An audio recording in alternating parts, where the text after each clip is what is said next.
Welcome back to The Distressed Princess. I'm Rhonda. Today is episode 6 of the Halloween crafting series. If you've been following me on Facebook or Instagram, then you know today's video is a Hocus Pocus DIY video. Today's video is also sponsored by Cricut, and I made all of these things using the Cricut Maker 3, and I'm going to show you just how easy it is to do.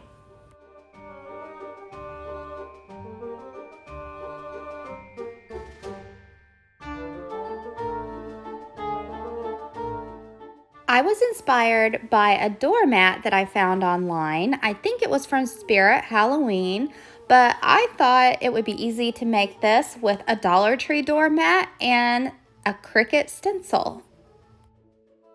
So I went into Cricut Design Space and I just typed in the quote, and I found some little embellishments in their image section that I got to put in there for free, and I sized it to the size of the doormat.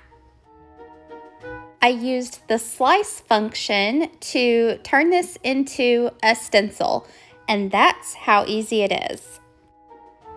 So you see, I turned my design the opposite direction, and you'll notice that the length is over 18 inches long, which is bigger than what a Cricut mat would be. So that's the great thing about the Cricut Maker 3, is that you can do longer length projects. As long as your width is still within 11.75 inches, you can do as long as you want. This is because the Maker 3 you can use without a mat. And this makes things so simplified, and I just love this option. You can get a holder that attaches right to your Maker 3, and it holds a whole roll of vinyl. And I picked a color that I wouldn't often use, which is this blue color Smart Vinyl, and that's what I'm going to load into the machine to make my stencil.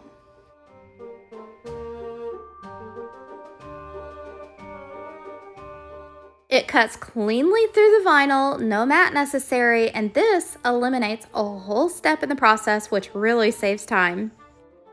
And this is the Dollar Tree floor mat that of course you get for only $1, as long as your Dollar Tree hasn't raised their prices, which I've heard is happening. That's a sadness. But anyway, at the time of filming, I got this floor mat for $1 at the Dollar Tree. This is the stencil that I haven't weeded yet, but I just wanted to make sure that it was going to fit correctly onto the floor mat, and I have plenty of room to spare. Now, don't throw out your Cricut mats just because you don't have to use them with the Cricut Maker 3, because there are other purposes. I found that it was easier to weed this stencil if I put it on a mat, and so since it's longer, it took 2 mats, but that holds the vinyl in place while I do my weeding. Now, I don't know about anyone else, but the weeding part is really kind of satisfying to me. Here is the whole stencil all weeded out and ready to apply to the floor mat. And to apply it, I'm using Cricut transfer tape.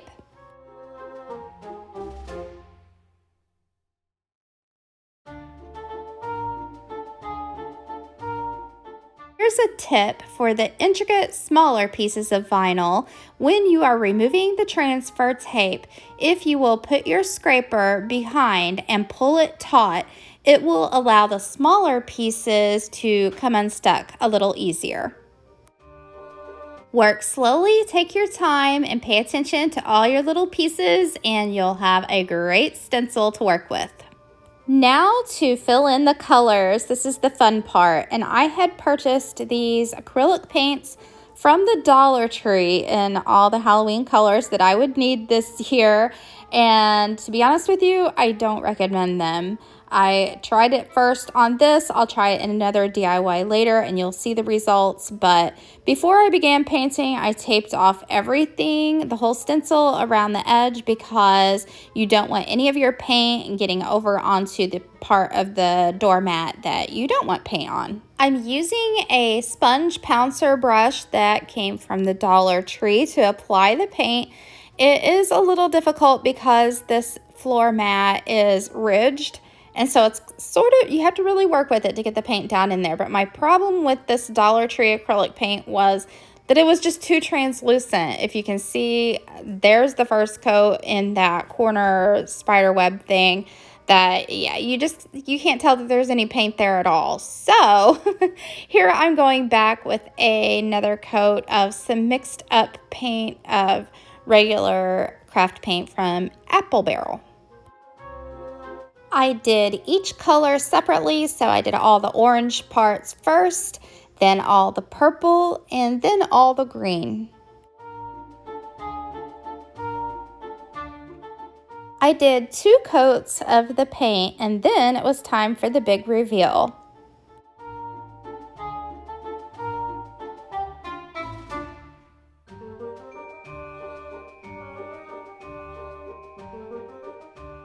I was really happy with the vibrancy. I was afraid that it wasn't going to have enough paint, but I think it looks great, and then I weeded out the small pieces.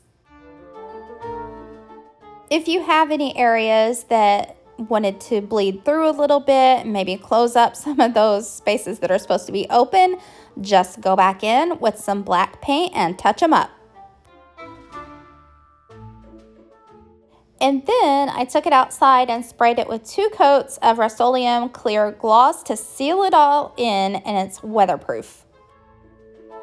But then, after I sealed it, I kind of thought it would have been good if I would have given it a border. So I taped off all around the edge and made myself a border and painted it in green. This meant that I had to do another 2 coats of the clear gloss, but it was well worth it because I think the border really defined it as a doormat, and I think it turned out great.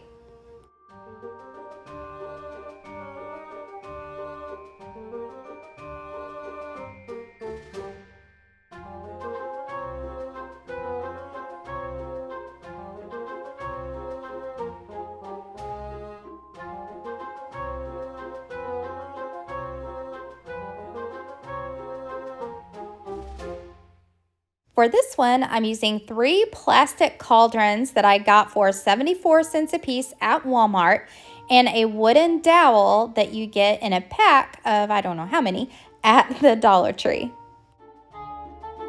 The idea here is to stack these cauldrons up, and we're going to use the wooden dowel to pierce through the center and keep them standing.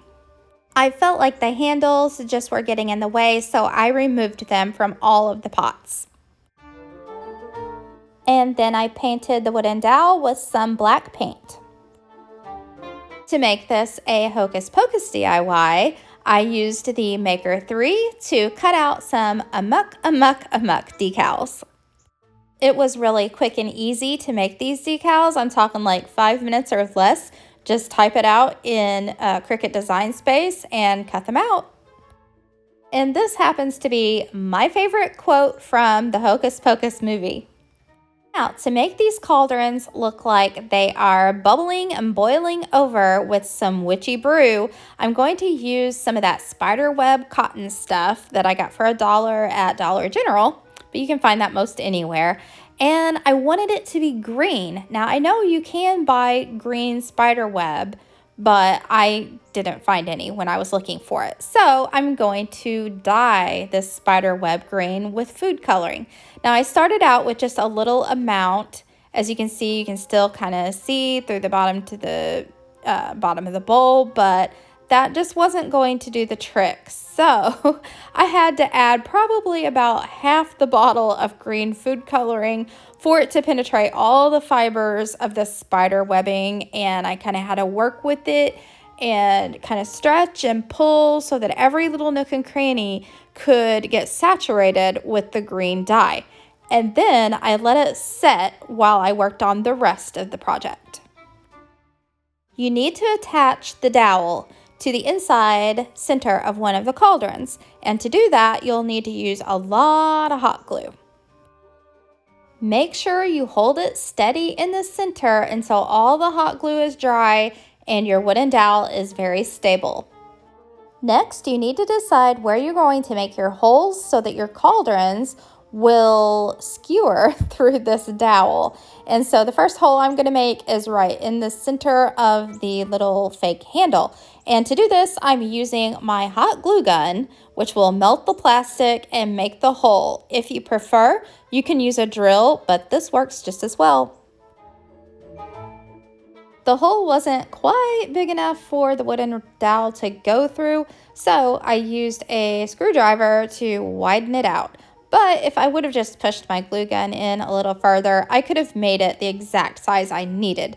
But I learned that lesson, and that's how I did it on the next cauldron. You only need to put one hole in the two cauldrons because the dowel rod is going to come up through the center. To make sure nobody moves, everything stays right where you want it, put a little dab of hot glue to secure everything in place.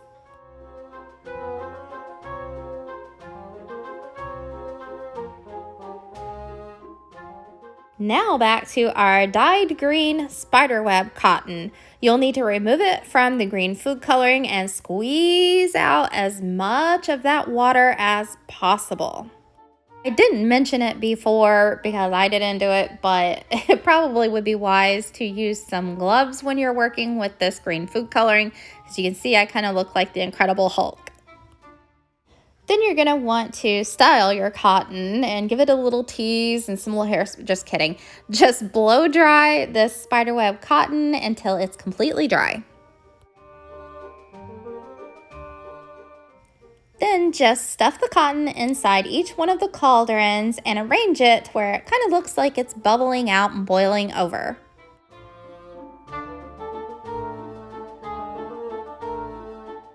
And to make sure the cotton stays where you want it to, or if you need to put some around on the outside, I use hot glue to keep it in place.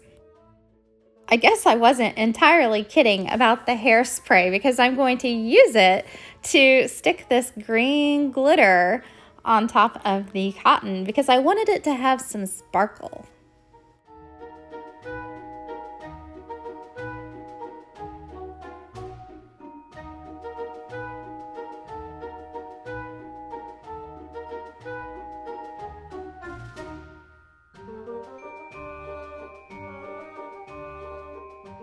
I also sprinkled some of that glitter around the rims of the cauldron so it looked like a boiling over mess. And then I decided it needed some purple glitter for a little magic.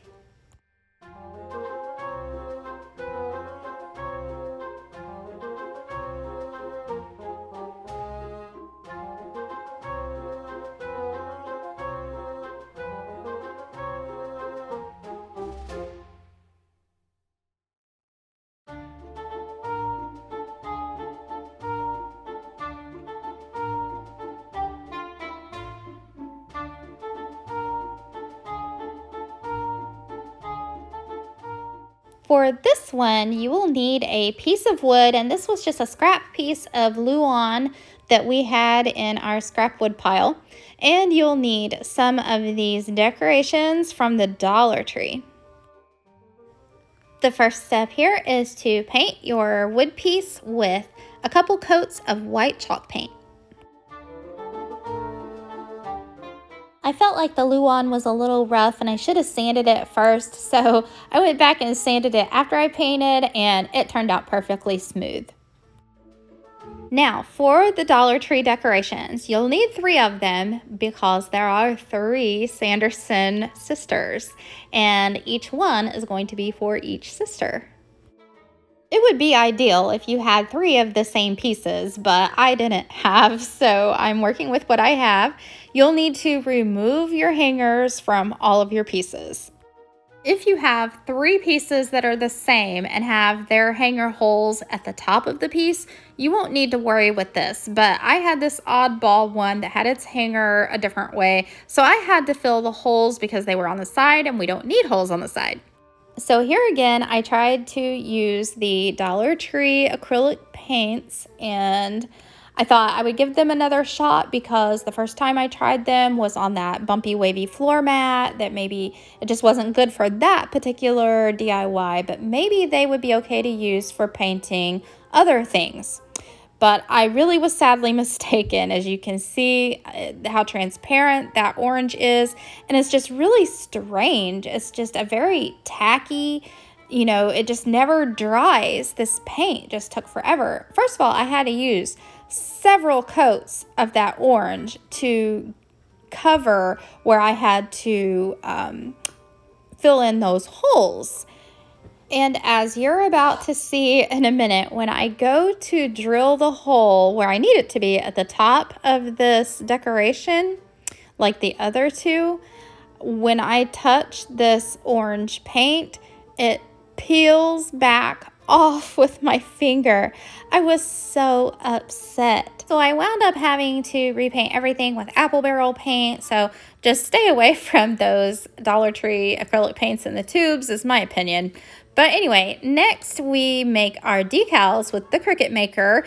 And this is another quote from the movie. This one's hilarious to me because I love that Mary, instead of having a witch's broom, rode on a vacuum. And again, these decals were so quick and easy to make. In Cricut Design Space, I just used the text function to type out "Come We Fly," and then I found the images in Design Access. The brooms and the vacuum are going to hang from the top wooden piece. And so I am making holes to show where I'm going to drill my holes to hang these from. But before I hang anything off of this wooden piece, I decided it needed just a few more little touches. And so I just hand drew some little magical looking stars with a Sharpie paint pen. To hang the brooms and the vacuum, I'm using jute string. Then I thought each of the little hanging plaques needed something, so I decided to give them each a border. You can add a hanger on the back if you like, but I'm going to hang mine on the wall with command strips.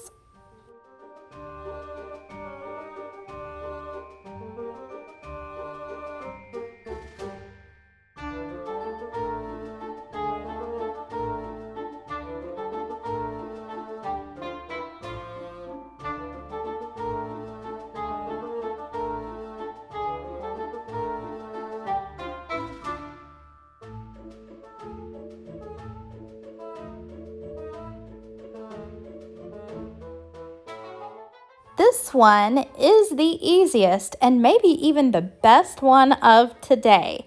And you'll need a black bowl and a black plate. These are plastic, and I got mine at Target for 50 cents a piece. Then I went into Cricut Design Space and I grabbed this graphic, which is free if you're subscribed to Cricut Access, and I'm going to decorate the plate. And I have to mention that this is the very first time that I've ever tried layering two colors of vinyl or layering any vinyl at all. And it was a lot easier than I ever had suspected. So there are lots of tutorials out there. I'm not the one to teach you because I'm a beginner at this, but you can find lots of YouTube tutorials on layering vinyl. And this smart vinyl that I used is permanent vinyl and it is dishwasher safe. So I don't even need to seal it with anything. The final step is to hot glue your plate to the bottom of your bowl, and this makes a really pretty cake stand or cupcake stand.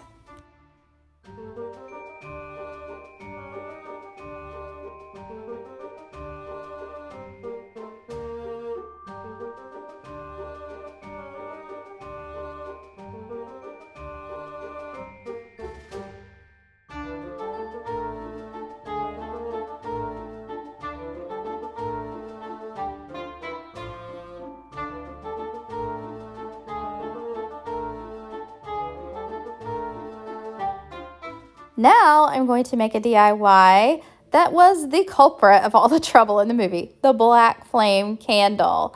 And so I went into Cricut Design Space. I just typed out this little verse that I saw online, and I'm going to, instead of cutting it, I'm going to use my Cricut pen to draw it on some cardstock sticker paper from Cricut. Now, because I chose to use an Old English style text, then I wanted to fill in those lines with my Cricut pen just in the title. This is going to become like one of those plaques that you would read in the Sanderson Sisters Museum in Salem that would tell you all about the black flame candle. And I'm using another one of those decorations from the Dollar Tree. And because I drew this design or drew this text on cardstock sticker paper, all I have to do is cut it out and stick it right onto this plaque. But first, I had to sand off the glitter that is abundant on all of these Dollar Tree decorations. Then I went back and traced around the shape of the plaque so that this sticker will fit almost perfectly onto it.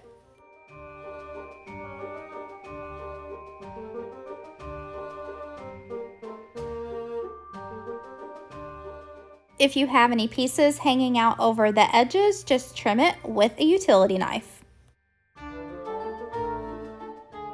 To blend the sticker in with the rest of the plaque, I used some black chalk paint and one of those stipply kind of chippy brushes that you get at the Dollar Tree to just lightly go around the edges.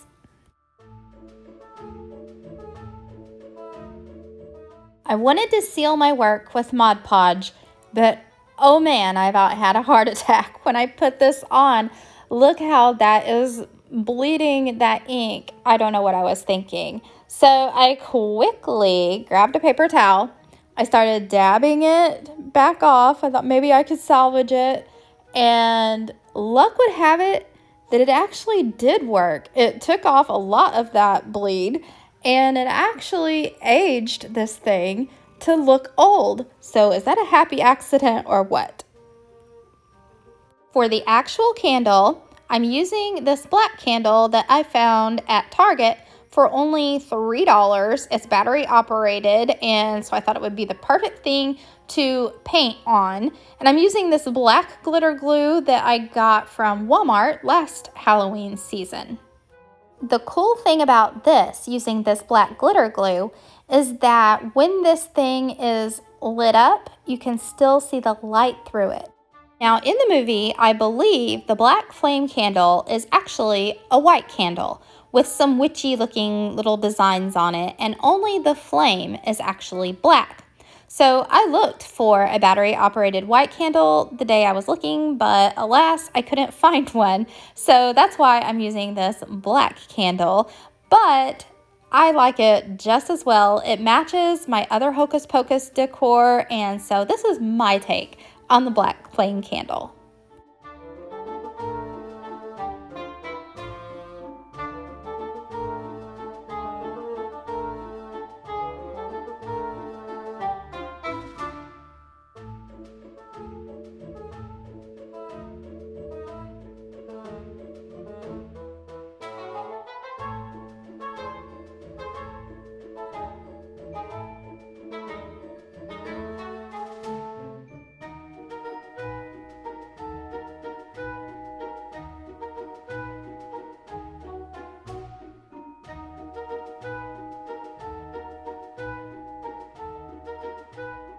Now let's take a look back at all the Hocus Pocus DIYs today.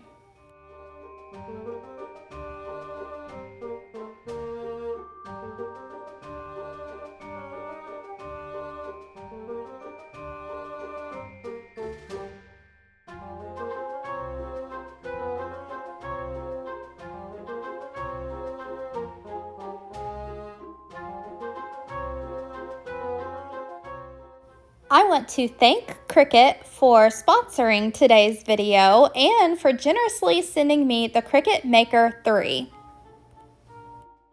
And I want to thank all of you for coming by to watch this Hocus Pocus video. I hope you're all having fun celebrating the start of the holiday season. And if you want to see more DIY fun, just click the link that I've provided for you here, and I'll see you next time. Bye!